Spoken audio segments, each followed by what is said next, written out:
BR. അംബേദ്കറുടെ ഇന്ത്യക്ക് പുറത്തുള്ള ഏറ്റവും വലിയ പ്രതിമയാണ് വടക്കേ അമേരിക്കയിലെ മേരിലാൻഡിൽ സ്ഥാപിക്കപ്പെട്ടിട്ടുള്ളത്. അംബേദ്കറുടെ ഏറ്റവും വലിയ പ്രതിമയ്ക്ക് സമത്വത്തിൻ്റെ പ്രതിമ എന്നാണ് പേരിട്ടിരിക്കുന്നത്. അതിൻ്റെ ആഘോഷമാണ് നിങ്ങൾ ആദ്യത്തെ വീഡിയോയിൽ കണ്ടത്. ബാബാ സാഹിബ് അംബേദ്കറിൻ്റെയും മഹാത്മാ അയ്യങ്കാളിയുടെയും പണ്ഡിറ്റ് കറുപ്പൻ്റെയും പ്രതിമ സ്ഥാപിച്ചിരിക്കുന്ന പാർക്കിൽ ഇന്ന് അദ്ദേഹത്തിൻ്റെ പിൻഗാമികൾക്ക് പോലും അവരെ വേണ്ടാതെ ഉപേക്ഷിക്കപ്പെട്ട നിലയിൽ കാണപ്പെടുന്നു. ബാബാ സാഹിബ് അംബേദ്കറിൻ്റെയും മഹാത്മാ അയ്യങ്കാളിയുടെയും മഹത്തായ ദർശനങ്ങൾ കേട്ടറിഞ്ഞു വരുന്ന പഠിതാക്കളായ വിദേശികൾ കാണേണ്ടി വരുന്നത് ഇത്തരം അരോചകമായ കാഴ്ചകളാണ്. കേരളത്തിൻ്റെ സാമൂഹ്യ നവോത്ഥാനത്തിൻ്റെ വിപ്ലവം സൃഷ്ടിക്കാൻ മുൻപന്തിയിൽ നിന്ന് അവരുടെ പ്രതിമാ സമുച്ചയം തീർക്കാൻ ചെറായിയിലെ ബിജു അയ്യമ്പള്ളി ഉൾപ്പെടെയുള്ള യുവാക്കളുടെ ദളിത് കൂട്ടായ്മ ഉണ്ടാക്കുകയും അങ്ങനെ ഉണ്ടായ അംബേദ്കർ സാംസ്കാരിക സമിതിയുടെ നേതൃത്വത്തിൽ ഈ സംരംഭത്തിന് അരങ്ങൊരുങ്ങുകയും ചെയ്തു. എന്നും ഞങ്ങളുടെ യജമാനന്മാർ ആയിരിക്കുക എന്നത് നിങ്ങളുടെ താല്പര്യം ആയിരിക്കാം, എന്നാൽ എന്നും നിങ്ങളുടെ അടിമകൾ ആയിരിക്കുക എന്നത് ഞങ്ങളുടെ താല്പര്യം ആകുന്നതെങ്ങനെ എന്ന ചോദ്യം ഉയർത്തിക്കൊണ്ട് അധസ്ഥിത ജനവിഭാഗങ്ങളിൽ അവകാശബോധം ഉളവാക്കി അവരെയും മനുഷ്യരാണ് എന്ന് അംഗീകരിക്കുന്നതിന് വേണ്ടി പോരാടിയ ബാബാ സാഹിബ് ഡോക്ടർ ബി.ആർ. അംബേദ്കറിൻ്റെ 10 അടി ഉയരമുള്ള പൂർണ്ണകായ പ്രതിമ സ്ഥാപിച്ചുകൊണ്ടാണ് അംബേദ്കർ സാംസ്കാരിക സമിതി അവരുടെ ആദ്യ ഉദ്യമത്തിന് തുടക്കം കുറിച്ചത്. അംബേദ്കർ ബീച്ച് എന്ന ആശയം മുന്നോട്ട് വച്ച സംഘാടക സമിതിയുടെ ഇതിൻ്റെ ആദ്യകാല പ്രസിഡന്റും കോൺഗ്രസിൻ്റെ മണ്ഡലം വൈസ് പ്രസിഡന്റും ആയിരുന്ന ശ്രീ തങ്കപ്പൻ പുലിക്കളം പറയുന്നത് നമുക്ക് കേൾക്കാം. എല്ലാവർക്കും നമസ്കാരം. Doctor BR. അംബേദ്കറിന്റെ പ്രതിമകൾ നമ്മൾ ഒരുപാടിടങ്ങളിൽ കണ്ടിട്ടുണ്ട്. എന്നാൽ കടൽ തീരത്ത് ആകെ ഒരു പ്രതിമ ഉള്ളത് ചെറായി ബീച്ചിൽ ഡോക്ടർ ബാബാ സാഹേബ് അംബേദ്കർ സാംസ്കാരിക സമിതി നിർമ്മിച്ചിട്ടുള്ള പ്രതിമയാണ്. ഈ പ്രതിമ ഇവിടെ രൂപീകരിക്കാൻ ചില കാരണങ്ങളുണ്ട്. 1996 ഇതിന്റെ ആലോചനകളും കാര്യങ്ങളും വരുന്നത്. അതുമായിട്ട് ബന്ധപ്പെട്ട് ആ ആദ്യകാല പ്രവർത്തനങ്ങളിൽ പ്രസിഡന്റ് ആയിട്ടിരുന്ന പുലിക്കുളത്ത് തങ്കപ്പൻ അവർകളാണ് നമുക്കിപ്പോൾ ഉള്ളത്. കൂടുതൽ വിശേഷങ്ങൾ അദ്ദേഹത്തോട് ചോദിച്ച് നമുക്കറിയാം. നമസ്കാരം. നമസ്കാരം സർ, ഡോക്ടർ ബാബാ സാഹേബ് അംബേദ്കർ സാംസ്കാരിക സമിതി എന്ന ഈ സമിതി എന്നാണ് രൂപം കൊണ്ടത്? ആരായിരുന്നു ഇതിന്റെ തുടക്കക്കാര്? എന്തുകൊണ്ടാണ് ഇങ്ങനെ ഒരു സമിതി രൂപീകരിക്കാനുള്ള ഒരു ആലോചന വന്നത്? അത് കാരണം ബാബാ സാഹിബ് അംബേദ്കറിന്റെ പ്രതിമയില് ചെരുപ്പുമാല ഇട്ടൊരു സംഭവം ഉണ്ടായി. അതിന്റെ പുറത്താണ് ഞങ്ങളിത് അദ്ദേഹത്തിന്റെ പ്രതിമ സ്ഥാപിക്കണമെന്ന് തീരുമാനിച്ചത്. അതിനുവേണ്ടിയാണ് ഞങ്ങളത് കമ്മിറ്റി രൂപീകരിച്ചതും പ്രവർത്തനം മുന്നോട്ട് കൊണ്ടുപോയത്. അങ്ങനെ കമ്മിറ്റി എടുത്ത് ഞങ്ങളെ തീരുമാനത്തിന് പ്രാബല്യത്തിൽ വന്നു. അങ്ങനെ അതിനുവേണ്ടി ഞങ്ങൾ പ്രവർത്തിച്ച് പ്രവർത്തനങ്ങളിൽ എത്ര പേരുണ്ടായിരുന്നു പങ്കാളി? ആദ്യ 11 കമ്മിറ്റി മെമ്പറായി. അതില് പിന്നെ 1-2 പേര് മരിച്ചു. ആ സമിതിയാണ് പിന്നീട് ഇതിനൊക്കെ ആവർത്തനം ഉണ്ടാക്കിയത്. എനിക്ക് 1996. അത് കാരണം അംബേദ്കറുടെ പ്രതിമയില് ചെരുപ്പുമാല അണിയിച്ച അതിന്റെ പ്രതിഷേധം ഞങ്ങൾ ആചരിക്കുകയും അതിനോടനുബന്ധിച്ച് ആണ് ഞങ്ങൾ ഇവിടെ ചെറായി കടപ്പുറത്ത് ഒരു സമിതി ഉണ്ടാക്കുകയും അതിന്റെ രൂപീകരണം ഒരു കമ്മിറ്റി ഉണ്ടാക്കുകയും അങ്ങനെയാണ് മുന്നോട്ട് പോകുന്നത്. അങ്ങനെ 11 പേരടങ്ങുന്ന ഒരു കമ്മിറ്റി തിരഞ്ഞെടുക്കുകയും അതിന്റെ മുന്നോടിയായി ബാബാ സാഹിബ് അംബേദ്കറിന്റെ പ്രതിമ രൂപീകരിക്കുന്നതിന് വേണ്ടിയുള്ള കമ്മിറ്റി തിരഞ്ഞെടുത്ത് അതിൻ്റെ മുന്നോട്ട് ഉള്ള യാത്ര അതായത് ചില പരിപാടികൾ ഞങ്ങൾ ആസൂത്രണം ചെയ്യും. അതിന്റെ ചെയർമാനായിട്ട് എന്നെ എടുക്കുകയും സെക്രട്ടറി ആയിട്ട് സൈനനും പ്രതിമ നിർമ്മാണ കമ്മിറ്റിയിൽ ബിജു അയ്യമ്പള്ളി വരികയും അങ്ങനെ കൊണ്ടുപോയിക്കൊണ്ട് അങ്ങനെയാണ് ഇത് മുന്നോട്ട് പോകുന്നത്. അതിൻ്റെ ഇടയ്ക്ക് ഞങ്ങൾ ഒരാളോട് മാത്രം കെ നാരായണൻ ഈ പ്രതിമ നിർമ്മാണത്തിന് വേണ്ടി 500 രൂപ സംഭാവന ഞങ്ങൾക്ക് കിട്ടുകയും അത് അതോടുകൂടി ഒരു പുറകോട്ടും ഒക്കെ ആയിപ്പോയി. കാരണം ഈ സമിതി വന്ന് ഞങ്ങൾ ആ പരിപാടി അതിൻ്റെ ആ കൊല്ലം തന്നെ ഈ ബീച്ചിൽ ഞങ്ങൾ ഒരു പരിപാടി ഉണ്ടാക്കുകയും അതിൻ്റെ പൊതുയോഗം നടത്തുകയും കലാകായിക മത്സരങ്ങൾ നടത്തുകയും എടുത്ത് 2 ദിവസം പരിപാടി അത് നടത്തിക്കൊണ്ടുപോകും.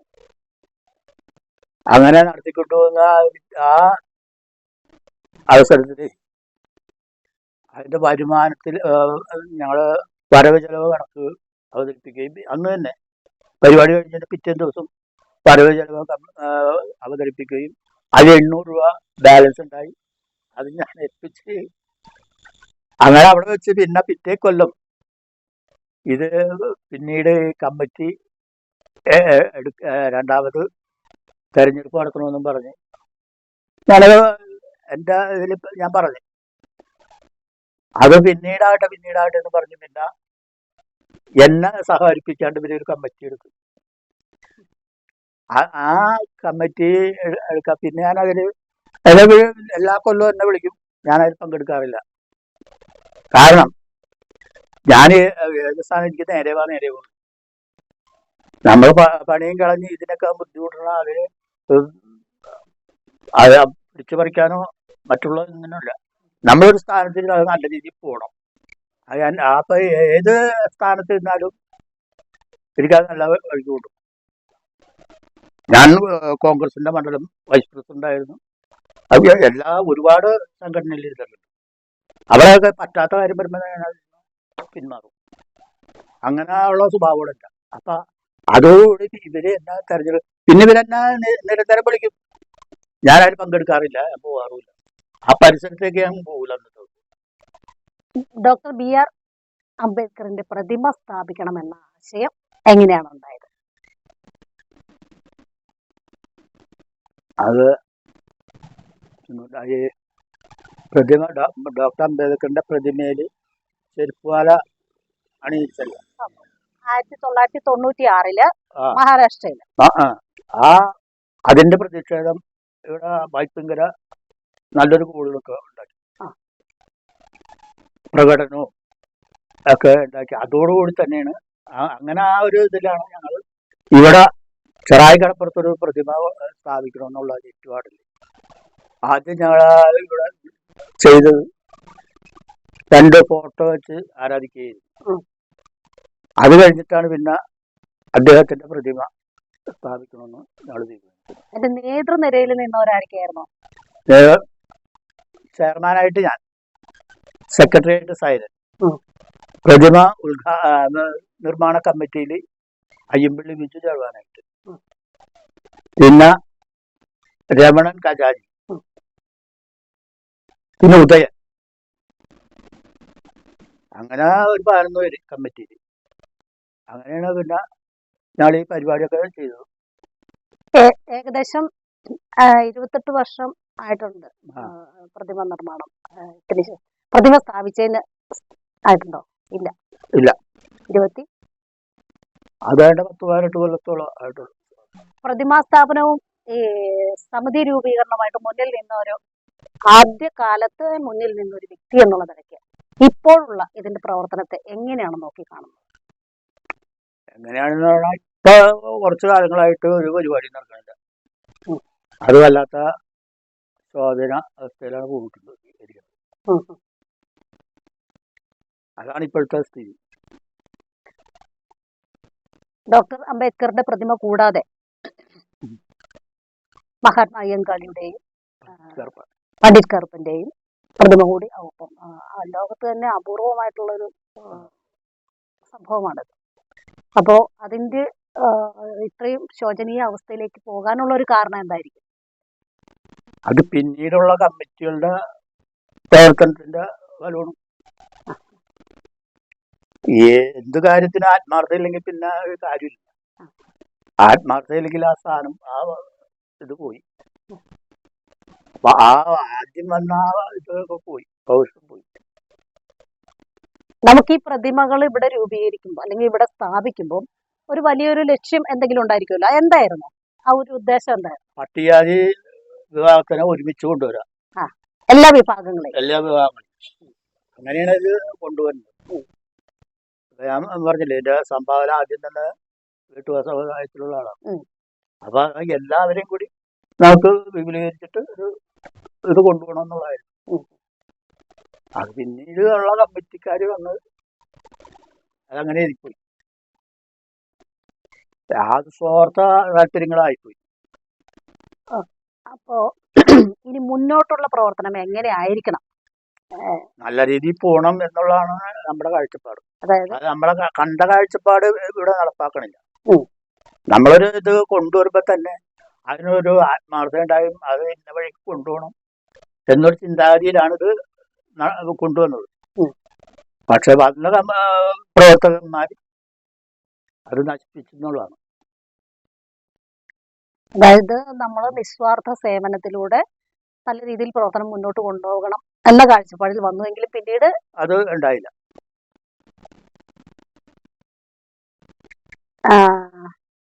നല്ല രീതിയിൽ പോകണം എന്നാണ് ആഗ്രഹം എന്ന് പറഞ്ഞു. എങ്കിലും വരും കാലത്തെ സാഹചര്യം എങ്ങനെയാണ് വിലയിരുത്തുന്നത്? അതിന് എങ്ങനെ വരുമെന്നാണ് തന്നെ തോന്നുന്നത്? എന്നെ സംബന്ധിച്ച് പറയാൻ തന്നെ നല്ല രീതിയിൽ കൊണ്ടുപോകണം. ഈ ഭരണസമിതി ഇപ്പൊ ഇരിക്കുന്ന ഭരണസമിതി നല്ല രീതിയിൽ കൊണ്ടുപോകണം. അല്ലെങ്കിൽ പറ്റാത്താണെങ്കിൽ അവർ വിട്ടു കളഞ്ഞിട്ട് പോകാൻ വേറെ ആൾക്കാരെ തെരഞ്ഞെടുക്കാനുള്ള സൗകര്യം ചെയ്യണം. എന്നാലത് ഇരുന്ന ആൾക്കാർക്ക് തന്നെ നശിപ്പിക്കാൻ പാടില്ല. അത് പുതിയൊരു ഭരണസമിതി വന്നിട്ട് അത് നല്ല രീതിയിൽ കൊണ്ടുപോയി എല്ലാവരെയും കോർത്തിണക്കിക്കൊണ്ട് അത് നല്ല രീതിയിൽ കൊണ്ടുപോകണം എന്നുള്ളതാണ് എൻ്റെ അഭിപ്രായം. അതായത് എല്ലാ വർഷവും നമ്മൾ തെരഞ്ഞെടുപ്പ് നടത്തുന്നുണ്ട്, എല്ലാ വർഷവും തെരഞ്ഞെടുപ്പുണ്ട് സമിതിയില്. അപ്പോ നിലവിലുള്ള ഭരണസമിതി പരാജയമാണെന്നാണ് പറയുന്നത്, ഇങ്ങനെ ശോചനീയ അവസ്ഥയിലേക്ക് വരണമെങ്കിൽ. നിലവിലുള്ള ഭരണസമിതി പറയണമല്ല, കാരണം ഈ ഭരണത്തിൽ കയറിക്കഴിഞ്ഞ് അത് നല്ല രീതിയിൽ കുറച്ച് ആൾ കൊണ്ടുപോയി, പിന്നെ ഇതില്ല. ഈ ആളുകള് ഇവിടെ തന്നെ ഈ ചെറായി കടപ്പുറത്ത് തന്നെ താമസിച്ച് ചെയ്യുന്ന വ്യക്തികളുണ്ട്. പേരെടുത്ത് പറയാൻ പറ്റില്ല. അപ്പൊ അത്രയും ഇതൊക്കെ അന്ന് കാശ് എങ്ങനെ പിരിവിന് പോയി കൊണ്ടുവന്നുകൊണ്ടിരിക്കുന്നു. അപ്പൊ അവർക്ക് എന്ത് ഇത് ചെയ്യാം? പിന്നില്ല. അപ്പൊ വരുമാനം നിന്ന് ഇതിന്റെ പ്രവർത്തനം നിശ്ചലമായി എന്നേ പറയാനുള്ളൂ. എന്നാലും നമുക്ക് പ്രതീക്ഷിക്കാം വീണ്ടും നല്ലൊരു രീതിയിലേക്ക്. നല്ല രീതിയിൽ വന്നാൽ നല്ലത്. പ്രതീക്ഷയില്ല. എനിക്ക് പ്രതീക്ഷയുണ്ട്. നമ്മളൊക്കെ കണക്കൂട്ടിയാണ് ഇതൊക്കെ കൊണ്ടുവന്നത്. പക്ഷെ ഇതിൽ വന്ന ആൾക്കാര് അത് ശരിയല്ല. അത് നല്ല രീതിയിൽ കൊണ്ടുപോകണമെങ്കിൽ നല്ല ആത്മാർത്ഥമുള്ള വ്യക്തികളായിരിക്കണം. അത് സ്ഥാനം മാത്രം നോക്കിയിട്ട് കാര്യമില്ല. സ്ഥാനത്ത് കയറിയിരിക്കുന്ന പ്രവർത്തി ആ സ്ഥാനത്തിന് മാത്രം നോക്കി നടക്കണ ചില വ്യക്തികളുണ്ട്. അപ്പൊ അവരെ പോലുള്ള ആൾക്കാർ വന്നാൽ പോയി. ഇത്രയും സമയം നമ്മളോടൊപ്പം ഈ വിശേഷങ്ങൾ പറഞ്ഞു തന്നത് പുലിക്കുളം തങ്കപ്പൻ അവറുകളാണ്. ഇത്രയും വലിയൊരു സമിതിയും അതിനോട് ചേർന്ന് പ്രവർത്തിക്കുകയാണെങ്കിൽ ഒരുപാട് ഡെവലപ്മെന്റ്സ് ഉണ്ടാക്കിയെടുക്കാവുന്ന ഒരു സാഹചര്യം ഉള്ള സ്ഥിതിക്ക് ഇനിയും കൂടുതൽ പ്രവർത്തനങ്ങളിലേക്ക് വരുമെന്നും ഇനിയും വിപുലമായ ഒരുപാട് മാറ്റങ്ങൾ ഇവിടെ ഉണ്ടാകുമെന്നും പ്രതീക്ഷിച്ചുകൊണ്ട് അദ്ദേഹത്തിന് നന്ദി പറയുകയാണ്. എല്ലാവർക്കും